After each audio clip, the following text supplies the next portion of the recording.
नहीं भाई ये छपरा वाला है। ये गोरी तोरी चोली बझल कौआ, जान मारे लहंगा ये छपरौआ।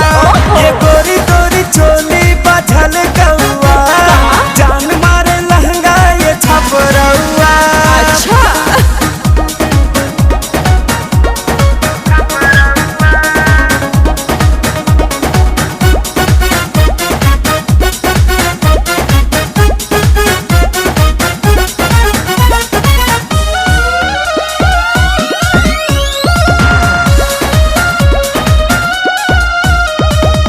तोहरे जवानी पे हम हूँ फिदा बा, हमसे बतावा राजा काहे जुदा बा।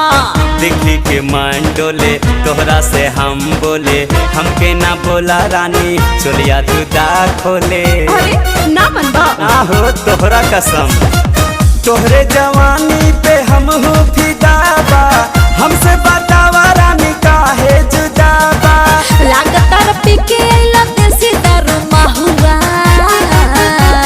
ये गोरी तोरी हम तो पीते रहते हैं क्या? नहीं पगली कभी कभी लेता हूँ। ये गोरी तोरी चोली बझल कौआ, जान मारे लहंगा ये छपरौआ। चल हटा। ये गोरी तोरी चोली बझल कौआ, जान मारे लहंगा ये छपरौआ।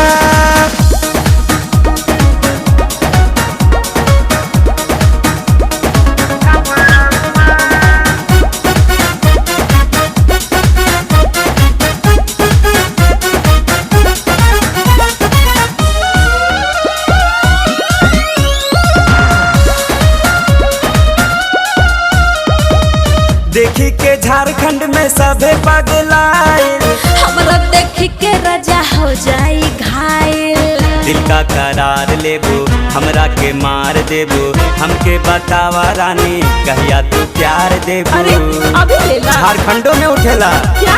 लहंगा। देखी के झारखंड में सभे पगलाइल, तोहरा देखी के रानी हो जाई घायल। आज रोटी से को राजा गरम बड़े तौआ। ये गोरी तोरी देखे नहीं है कभी?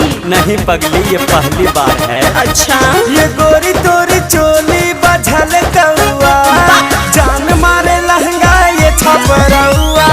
ये गोरी तोरी चोली बझल कौआ, अरे ना रे। जान मारे लहंगा ये छपरौआ।